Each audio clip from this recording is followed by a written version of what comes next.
సుమన్ టీవీలో మీ business promotions కోసం ఈ కింది నెంబర్ను సంప్రదించగలరు.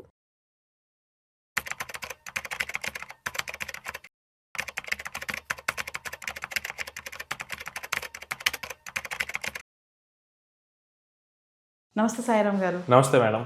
సాయిరామ్ గారు, ఇప్పుడు మనం ఏదైనా స్థలం అమ్మామనుకోండి, అమ్మిన డబ్బుల్ని మనం మ్యూచువల్ ఫండ్స్లో ఇన్వెస్ట్మెంట్ చేయొచ్చా అండి? డెఫినెట్లీ మనం ఏదైనా ప్రాపర్టీ కానీ ఏదైనా మనం అమ్మితే వచ్చిన డబ్బుతో మ్యూచువల్ ఫండ్లో ఇన్వెస్ట్ చేయొచ్చు. కానీ ఎప్పుడైనా మనం ఇన్వెస్ట్ చేసే ముందు నేను ఎందుకు ఇన్వెస్ట్ చేస్తున్నాను, ఈ క్వశ్చన్కి మనకి స్ట్రాంగ్ ఆన్సర్ ఉండాలి. ఆ ఆన్సర్ కనుక మనకు క్లారిటీ ఉంటే కనుక ఈ ఇన్వెస్ట్మెంట్ మంచి రిటర్న్ ఇస్తుంది.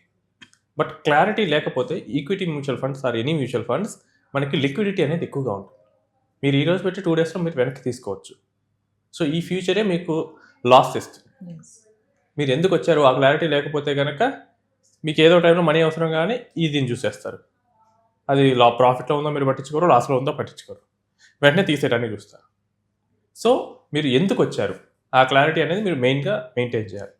అసలు మెయిన్గా చాలామంది ఏదైనా ప్రాపర్టీ అవి మ్యూచువల్ ఫండ్లో ఇన్వెస్ట్ చేస్తాను అంటే కనుక చాలామంది దీని ఒక నెగటివ్ మైండ్ సెట్తో చూస్తూ ఉంటారు. బట్ దాన్ని రివర్స్ చూద్దాం. నా దగ్గర ఉన్న మ్యూచువల్ ఫండ్ అమ్మి నేను స్థలంగా ఉంటాను. ఈ క్వశ్చన్ కనుక మీరు అడిగితే చాలామంది పాజిటివ్గానే రిప్లై ఇస్తారు కదా. మ్యూచువల్ ఫండ్లో ఉన్న డబ్బుల్ని అమ్మేసి నేను స్థలంగా ఉంటాను అన్నారు. ఓకే. సో మన పేరెంట్స్ కానీ వెల్ విషెస్ కానీ అడగండి ఈ క్వశ్చన్. సో అందరూ కొను బాగానే ఉంటుంది అది ఇది అని మొత్తం చెప్తారు. బట్ రివర్స్ చెప్పండి. నా దగ్గర ఒక ప్లాట్ ఉంది, నేను దాన్ని అమ్మేస్తాను, ఒక 50 లక్షలు వస్తుంది లేదా 40 లక్షలు వస్తుంది, దాన్ని నేను అమ్మేసి మ్యూచువల్ ఫండ్లో పెడతాను. నీకేమన్నా మైండ్ పోయిందా, పిచ్చా, అమ్మి ఫండ్స్లో పెడతా అంటున్నాం, అసలు ఏమవుతాయో తెలీదు, ఇదంతా చేస్తారు. మార్కెట్ పడిపోతుందంట, అసలు market crash, equity market crash గురించి చాలా ఎక్కువగా చెప్తుంటారు. బట్ ఈక్విటీలో ఉండే క్రాష్ ఎలాంటిదంటే ఒకవేళ మనం మ్యూచువల్ ఫండ్లో చేస్తుంటాం కదా, డైవర్సిఫైడ్గా ఉంటుంది. నార్మల్గా మార్కెట్ ఒక 10% పడినా మన ఈక్విటీ ఫండ్స్ డైవర్సిఫైడ్ ఫండ్స్ ఉంటాయి కనుక ఇంకా అంతకన్నా తక్కువ పడతాయి. 5 కానీ 6 కానీ 7 కానీ అలా పడుతూ ఉంటాయి. బట్ స్థానం మీకు కోవిడ్ అప్పుడు లాక్డౌన్ ఉంది, ఆ టైంలో మీరు 2 డేస్లో అమ్మేయండి, ఎంత కొంటారు వాళ్ళు? ఏమన్నా ఒక 10 lakhs రూపీస్ ప్లాట్ మీరు అమ్మితే 10 lakhs కొనే వాళ్ళు ఉంటారా? అందరూ సగానికి సగం అడుగుతారు. ఇంకా ఈవెన్ అంతకన్నా తక్కువ కూడా అడగచ్చు. మీకు 2 డేస్లోనే మనీ కావాలి కాబట్టి మనం అర్జెంట్ అంటే ఇంకా తక్కువగా అడగచ్చు. బట్ మనకి మ్యూచువల్ ఫండ్లో అవకాశం లేదు. మనకి ఫెయిర్గా వాల్యూ అనేది ట్రేడ్ అవుతూ ఉంటుంది. సో ఆ వాల్యూని మనం అమ్ముతాం, మనకు నచ్చకపోతే మనం అమ్మక్కర్లేదు. సో మార్కెట్ క్రాష్ ఇది అనేది మ్యూచువల్ ఫండ్కి ఇట్స్ నాట్ పెద్ద కన్సిడర్ చేయాల్సింది కాదు. ఎందుకంటే మనకి 2023లో రియల్ ఎస్టేట్ మనకి హైదరాబాద్లో పీక్కి వెళ్ళింది. ఆ టైంలో చాలామంది కొన్నారు. 2 years తర్వాత వాళ్ళకి రిటర్న్ లేదు. సో రిటర్న్ లేదు కదా, నువ్వు చేసిన తప్పు అంటే కాదంటాడు. మళ్ళీ ఇది నేను లాంగ్ టర్మ్ కొనుక్కున్నాను, ప్రాపర్టీ ఎప్పుడైనా అప్రిషియేట్ అవుతుంది, సో నేను చేసింది కరెక్టే అంటాడు. సేమ్ మ్యూచువల్ ఫండ్ కూడా నువ్వు దేని పర్పస్ కొన్నావు, నేను వీడియో స్టార్టింగ్లో చెప్పిన వాట్ ఈస్ ద పర్పస్, అది మనకు క్లారిటీ ఉండాలి. ఇప్పుడు నేను ఈ 40 lakhs అమ్మేసి నా రిటైర్మెంట్ కోసం నేను ఇన్వెస్ట్ చేయాలనుకుంటున్నాను. నాకు ఒక 10 years ఉంది, నేను 50 years ఏజ్లో ఉన్నాను. సో ఒక 10 years ఉంది.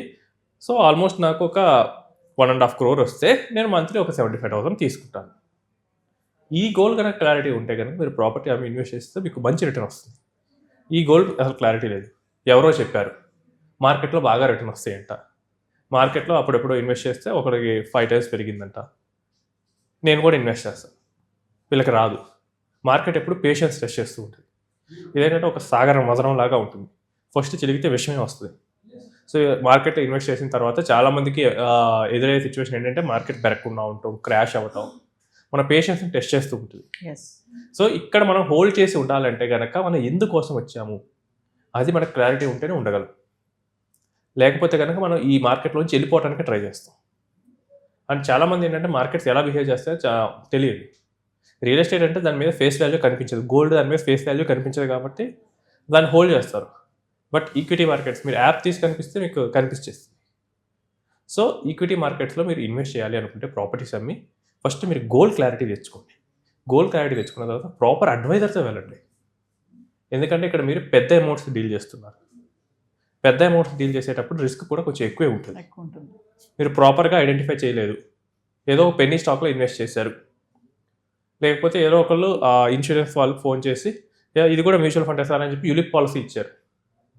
మీరు ఏమనుకుని ఇన్వెస్ట్ చేస్తారు, మ్యూచువల్ ఫండ్ అనుకుని ఇన్వెస్ట్ చేస్తారు, బట్ అది యూలిప్ పాలసీ, మీకు అన్వాంటెడ్గా ఒక ఇన్సూరెన్స్ పాలసీ వచ్చేస్తుంది. అలా కాకుండా ఇంకెవరో చెప్పారు మ్యూచువల్ ఫండ్ కన్నా స్టాక్స్ బెటర్, స్టాక్స్లో కూడా పెన్నీ స్టాక్స్ బాగా పెరుగుతాయి అంటే అదే రూపాయి అవుతుంది ఒకేసారి 4-5 రూపాయలు అవుతుంది, 10 రూపాయలు అవుతుంది. 10 రూపాయలు అయితే 10 టైమ్స్ వచ్చేస్తుంది. అది కూడా జస్ట్ ఒక 6 నెలలు వచ్చిపోతుందంట. మనం దిగామనుకోండి మన రూపాయి 10 పైసలు అవుతుంది. సో అడ్వైజర్తో వెళ్ళటం, పెద్ద అమౌంట్స్ ఉన్నప్పుడు అడ్వైజర్తో ప్రాపర్గా రీసెర్చ్ చేసుకొని రికమెండేషన్స్ తీసుకొని వెళ్తే మనకి మంచి రిటర్న్ వస్తుంది. ఎవరైనా కానీ 10,000 మీద రిస్క్ చేయొచ్చు, కానీ 10 లక్షల మీద చేస్తారా? 10,000 మీద ఒకవేళ రిస్క్ చేస్తే ఒక 5% పోయినా 500 అయిపోతుంది. బట్ సేమ్ 5% అంటే 10 lakhs 50,000 అవుతుంది. అదే 1 కోటి రూపాయలు అయితే 5 lakhs అవుతుంది. అదే ఇయర్ ఆన్ ఇయర్ పెరిగే కొద్దీ ఈ కాంపౌండింగ్ ఎఫెక్ట్ అనేది ఇంకా మనకి నెగిటివ్ సైడ్లో మనకు చూపిస్తూ ఉంటుంది. చాలామంది మనం కాంపౌండింగ్ పాజిటివ్ సైడే మాట్లాడుతూ ఉంటాం, బట్ నెగిటివ్ సైడ్ ఈవెన్ మన ఈ అమౌంట్ ఎవ్రీ ఇయర్ 1% డౌన్ అవుతూ ఉంటే కనుక 30 ఇయర్స్కి ఆల్మోస్ట్ నెగ్లిజిబుల్ అయిపోతాం. సో అదే 1 ఇయర్ కనుక మనం కాంపౌండింగ్లో పాజిటివ్ వెళ్తూ ఉంటే కనుక మనం పెట్టి 100 కాస్త 10,000 అవ్వచ్చు. సో కాంపౌండింగ్కి 2 సైడ్స్ ఉంటాయి, పాజిటివ్ సైడ్, నెగిటివ్ సైడ్. మనం ఎప్పుడు నెగిటివ్ సైడ్ ఉండకుండా చూసుకోవాల్సి వస్తుంది. సో ప్రాపర్టీ అమ్మిన డబ్బుతో డెఫినెట్లీ ఇన్వెస్ట్ చేయొచ్చు. ఓన్లీ మనకి దీనికి కాషన్ ఏంటంటే ప్రాపర్ రీసెర్చ్ చేసుకొని ఒక అడ్వైజర్తో కూర్చొని మీ గోల్స్ ఏంటి, దేనికోసం వస్తున్నారు, దానికి ఎలాంటి సూట్ అవుతాయి ఇవి చెప్తారు. దాని ప్రకారం ఇన్వెస్ట్ చేయొచ్చు. Thank you.